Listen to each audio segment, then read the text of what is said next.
Bocah usia 9 tahun yang hanyut terseret arus banjir belum ditemukan.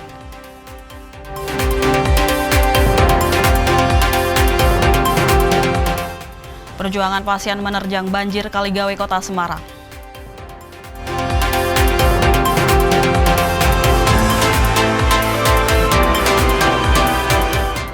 Berkah lapangan kerja dari dapur MBG.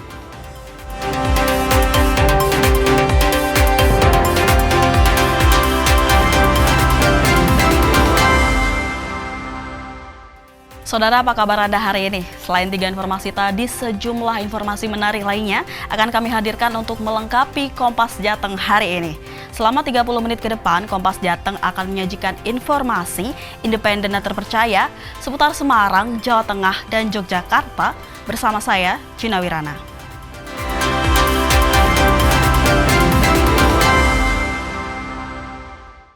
Mengawali Kompas Jateng pagi ini, saudara, bocah 9 tahun, warga Sedayu Tugu, Kota Semarang, dilaporkan hanyut terseret arus banjir di saluran air yang sedang diperbaiki hingga pencarian hari ketiga belum ditemukan. Kamis siang, tim SAR gabungan Kota Semarang menyusuri aliran sungai dari Tlogosari hingga ke Kali Tenggang, Kecamatan Keamsari, Kota Semarang, kembali dilakukan di hari ketiga pencarian korban atas nama Rahma Aurel, usia 9 tahun, warga Sedayu Tugu. Tidak hanya menyusuri aliran sungai, tim SAR gabungan juga menyusuri jalanan yang tergenang banjir di sekitar rel kereta api Kaligawe. Meskipun di hari ketiga pencarian korban belum ditemukan, namun tim gabungan SAR tidak akan menyerah. Untuk pencarian hari ketiga kami dari tim SAR gabungan melaksanakan penyisiran dari jembatan Sukarela sampai jembatan Kali Tenggang untuk penyisirannya. Untuk dugaannya seperti apa, Mas? Gimana? Dugaannya korban yang terseret arus ini? Dugaannya baik karena kita pencarian di air ya. Intinya kami tetap berusaha mencari di mana titik-titik dicurigai. Baik untuk dugaannya kan kalau posisi di air bisa beragam. Mungkin bisa tersangkut di dalam ataupun sudah terbawa arus sampai keluar seperti itu. Jadi di tempat-tempat yang dicurigai korban bisa tersangkut, tetap tim SAR gabungan akan mengeceknya seperti itu. Untuk target pencarian korban maksimal dilakukan selama 7 hari sesuai dengan standar operasional prosedur Badan SAR Nasional yang menjadi pedoman umum untuk operasi pencarian dan pertolongan.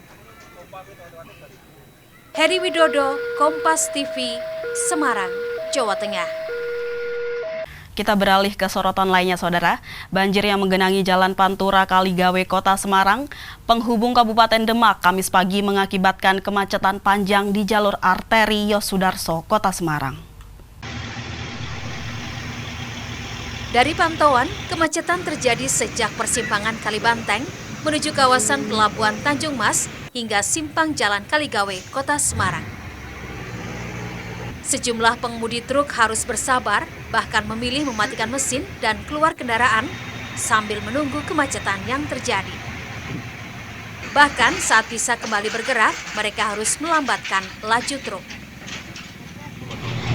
Dari malam sampai sini sebenarnya maghrib, cuma tidur dulu.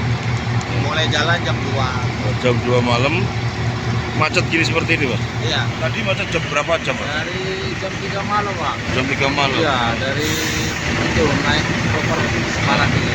Terus dengan kondisi seperti ini gimana, Mas? Sangat merugikan, Pak. Rugi? Iya. Waktu lambat, terus ya yang jelas kalah waktu juga, Pak. BBM juga ya? Iya, BBM juga. Ini mau kemana, Mas? Itu mau ke Banyuwangi. Banyuwangi. Antrean kendaraan yang terjebak kemacetan ini akibat banjir di Jalan Kaligawe, Kota Semarang dengan ketinggian antara 30 hingga 70 cm akibat hujan deras yang terjadi beberapa hari terakhir. Heri Widodo, Kompas TV, Semarang, Jawa Tengah. Sementara itu, saudara, PT KAI Daup 4 Semarang terus melakukan normalisasi di jalur yang terdampak banjir di jalur stasiun Semarang Tawang Alastuho. Saat ini jalur kereta sudah bisa dilalui 2 jalur. 2 jalur kereta api di petak stasiun Semarang Tawang Alas Tua sudah bisa dilalui kembali dengan kecepatan terbatas yakni antara 5 hingga 20 km per jam. Hingga saat ini, PT KAI Daup 4 Semarang terus melakukan normalisasi di jalur yang terdampak banjir. Kepala Humas PT KAI Anna Purba mengatakan perjalanan kereta api sejak Rabu malam sudah kembali normal, tidak ada pembatalan kereta api maupun pengalihan perjalanan kereta api memutar. KAI terus melakukan normalisasi jalur 2 hari terakhir dan sejak tadi malam kita sudah membuka jalur Hulu Hilir. Kalau tadi malam kita membuka dengan 5 km per jam, pagi ini sudah bisa 20 km per jam. Dan ini bisa saja berubah ya, sesuai dengan hasil pengecekan dari jalur ini. Dan kita juga kemarin sudah mengoperasikan 2 lokomotif untuk tetap bisa beroperasi dengan lokomotif khusus. Tetapi pada saat ini untuk 5 km per jam sampai 20 km per jam ini sudah menggunakan lokomotif yang ada di keretanya masing-masing. Memang masih ada kelambatan potensinya karena sedang mengantri dan juga kecepatannya masih dibatasi. Tetapi perlu diketahui bahwa kereta memutar sudah tidak ada lagi, sudah melalui jalur 0 pada saat ini dan kereta yang dibatalkan juga sudah kami jalankan kembali. Sebelumnya, 16 perjalanan kereta api dibatalkan dan 6 kereta api memutar jalur melalui jalur selatan akibat banjir yang merendam jalur rel stasiun Semarang Tawang Alas Tua. Febriana Mila, Sinot Puji, Kompas TV, Semarang, Jawa Tengah. Jangan kemana-mana saudara, karena sesaat lagi Anda akan menyaksikan berita mengenai perjuangan pasien menerjang banjir di kota Semarang.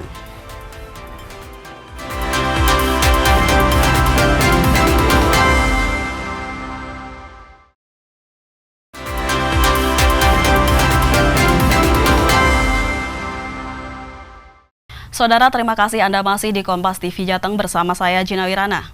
Sebuah truk TNI yang membawa 2 pasien Rumah Sakit Islam Sultan Agung Semarang harus menerjang banjir di Jalan Pantura, Kaligawe, Kota Semarang.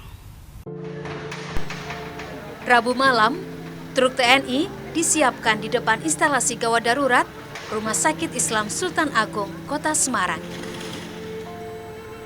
Truk ini digunakan untuk mengantarkan pasien menuju mobil ambulans yang akan mengantarkan pulang ke rumah setelah menjalani rawat inap. Upaya ini terpaksa dilakukan karena genangan banjir di Jalan Pantura Kaligawe Semarang Demak masih cukup tinggi. Banjir dan dinginnya angin malam tak menyurutkan niat semua pihak untuk berjuang menerobos tingginya genangan air. Perjuangan kemanusiaan ini bukan tanpa alasan, namun demi kenyamanan pasien dan keluarga agar bisa kembali pulang ke rumah dengan selamat. Ya. Sakit apa, Mas? Gula diabetes. Nah, ini mau dibawa kemana, Mas? Mau pulang ke rumah. Kenapa, Mas? Ya, udah sembuh. Udah agak baikan. Baik. Udah mulai membaik? Membaik, ya. Baik. Mas, menanggapi ibu dievakuasi dengan truk ini seperti apa? Ya, memang kondisinya kayak gini Pak, banjir Pak. Kalau enggak mungkin ya enggak seperti ini mungkin loh ya. Soalnya kondisi memang pada semua. Kisah ini menyoroti tantangan besar dalam akses kesehatan saat bencana banjir dan menunjukkan tekad luar biasa dari pasien, keluarga pasien, tenaga medis dan tim gabungan sukarelawan untuk memberikan pertolongan medis yang dibutuhkan. Jibere Roy, Kompas TV, Semarang, Jawa Tengah. Masih soal banjir saudara, 3 usulan Gubernur Jawa Tengah Ahmad Lutfi dalam rakor penanganan banjir di Kota Semarang dan Demak disetujui oleh Kementerian PUPR, yakni penambahan pompa, normalisasi sungai dan pengerukan kolam retensi Terboyo. Pemerintah Provinsi Jawa Tengah menggelar rapat koordinasi percepatan penanganan banjir di Kota Semarang dan Kabupaten Demak yang sudah lebih dari sepekan. Rakor yang diadakan di kantor Gubernur Jawa Tengah dihadiri Wali Kota Semarang, Wakil Bupati Demak, Direktorat Jenderal Sumber Daya Air, Kementerian Pekerjaan Umum, dan instansi terkait lainnya. Gubernur Jawa Tengah Ahmad Lutfi mengatakan upaya penanganan banjir dalam waktu cepat dengan melakukan sodetan dan pengerukan kolam retensi Terboyo. Tapi yang menjadi prioritas kita adalah Kaligawe dan Politron. Untuk Kaligawe kita sudah diskusi dengan kementerian, dalam hal ini Pak Dirjen Air sudah datang dengan beberapa kepala balai, di mana eksekusinya sudah kita lakukan di 38 pompa sudah kita operasionalkan. Besok kita lakukan pengecekan terkait dengan sodetan bagaimana kolam retensi Terboyo akan kita ukur, kita perlebar, kalau perlu kita perdalam sehingga fluktuasi air di wilayah Kaligawe bisa masuk wilayah kolam retensi itu sendiri. Kemudian khusus untuk wilayah Politron, yaitu daerah Demak, kita sudah berikan sodetan berikut normalisasi Dombu Sungai Sayuk. Itu secara gambar besarnya. Secara teknis mungkin Pak Dirjen akan menyampaikan. Ya, tadi Pak Gub tadi yang yang ada yang dipus Pak Gub ke Kementerian PU tadi apa Pak? Yang penting bagaimana caranya kolam resistensi Terboyo harus lebih dalam daripada asas penampungan, karena memang kewajiban dari kementerian itu yang kita andalkan. Karena kalau itu tidak kita perdalam, apalagi bisa menampung curah hujan untuk wilayah Kaligawe, ini nanti akan terulang dan terulang kembali. Karena kita mengetahui bahwa wilayah Semarang khususnya Kaligawe adalah cekungan yang dari dulu mengulang yang sama. Dan ini sudah menjadi kebijakan pemerintah dalam hal ini adalah mengatasi dengan cara memberikan lebar-lebar kolam retensi yang menjadi andalan kita, termasuk giant simbol yang sekarang kita bangun. Sementara itu, Direktur Sumber Daya Air Kementerian Pekerjaan Umum Jenderal Dwi Purwantoro mengatakan pihaknya akan menambah pompa dan normalisasi sungai-sungai yang menjadi tanggung jawab Kementerian PUPR. Saya kan baru ada satu, akan kita tambah dari SDA. Terus kita juga mengupayakan untuk penggantian pompa-pompa yang existing. Kalau pompa existing kan baru efisiensinya kan tinggal 50. Kalau yang baru ini, kami itu pesan Pak Gubernur di sini, pompa 2 meter kubik, ternyata yang keluar itu bisa 2,4 lah. Ternyata malah bagus, karena akan kita ganti semua, karena ini umurnya juga udah lebih dari 5 tahun. Jadi dari kementerian itu juga mengusahakan jangan sampai nanti fluktuasi bencana yang seperti ini kita tidak siap. Jadi kita sudah siapkan 2026, jadi harapan Pak Gubernur kita bisa selesaikan semua, baik kolam retensi, pompa-pompa maupun nanti tanggul laut dan normalisasi yang ada di kota Semarang maupun di Demak. Selain itu, pemerintah Provinsi Jawa Tengah juga akan menambah titik modifikasi cuaca sampai dengan Solo. Sementara upaya penanganan banjir di kota Semarang dan Kabupaten Demak dalam jangka panjang, yakni pembangunan tanggul laut atau giant seawall. Febriana Mila, Kompas TV, Semarang, Jawa Tengah. Jangan kemana-mana saudara, karena sesaat lagi Anda akan menyaksikan berita seputar berkah lapangan kerja dari Dapur MBG.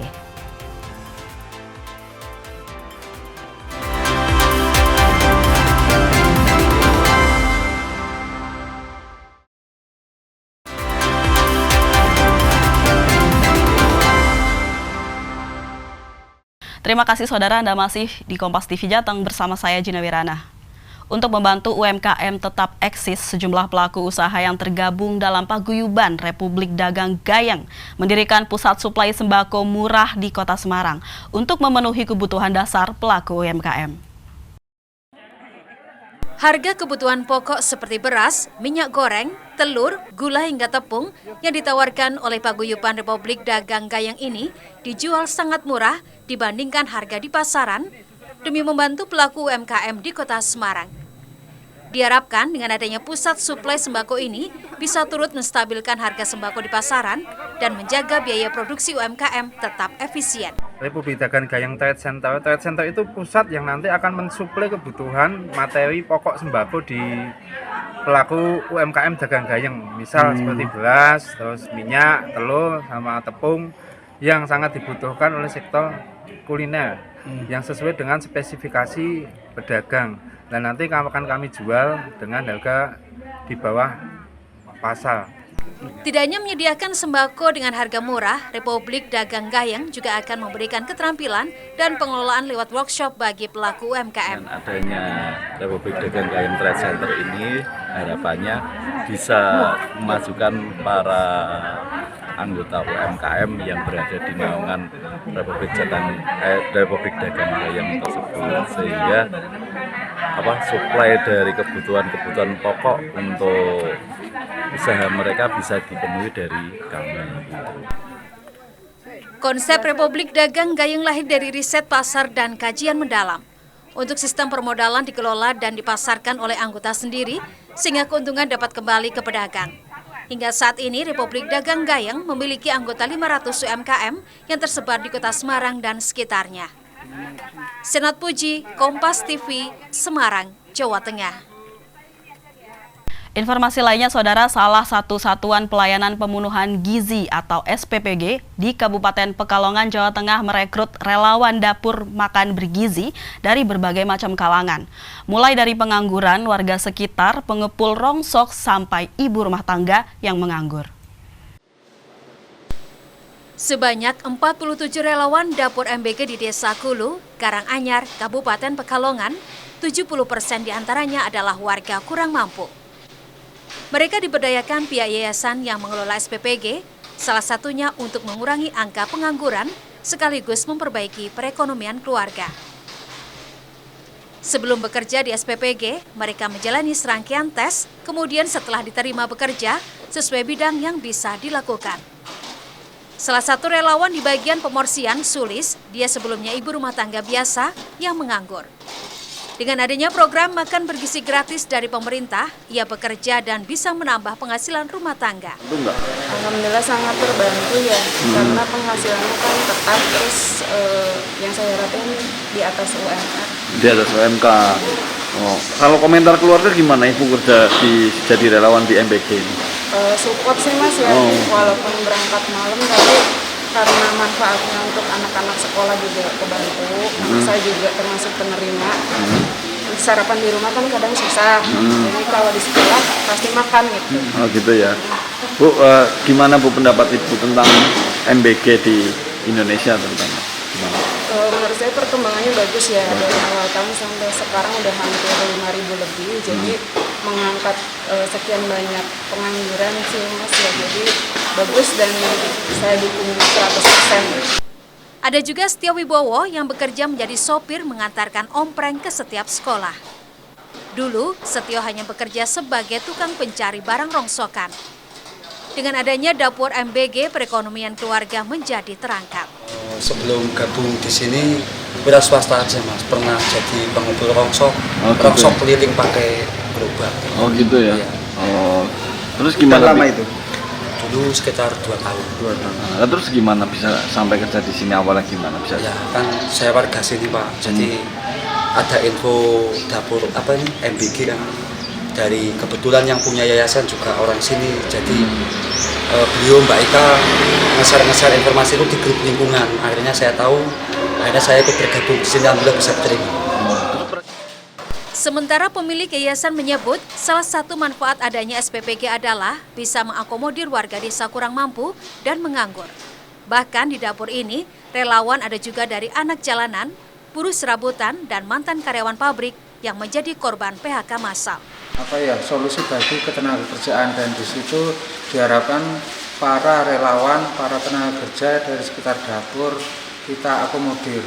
Mereka dari berbagai unsur, baik dari ibu rumah tangga atau korban PHK, kemudian dari anak-anak muda yang baru lulus sekolah, itu kita tampung. Mereka yang tidak bisa melanjutkan kuliah, kita pekerjakan di sini sebagai relawan MBG. Sudah ada 19 SPPG di Kabupaten Pekalongan yang saat ini beroperasi. Dengan target sekitar 90-an SPPG, diharapkan bisa mengurangi angka pengangguran, terutama warga lokal. Ari Himawan, Kompas TV, Pekalongan, Jawa Tengah. Saudara, informasi tadi sekaligus mengakhiri Kompas Jateng hari ini. Saya Jenawirana Putri, beserta kerabat kerja yang bertugas mengucapkan terima kasih atas perhatian Anda. Terima kasih telah menonton acara kami dan selamat menonton acara selanjutnya. Kompas TV, independen, terpercaya. Sampai jumpa.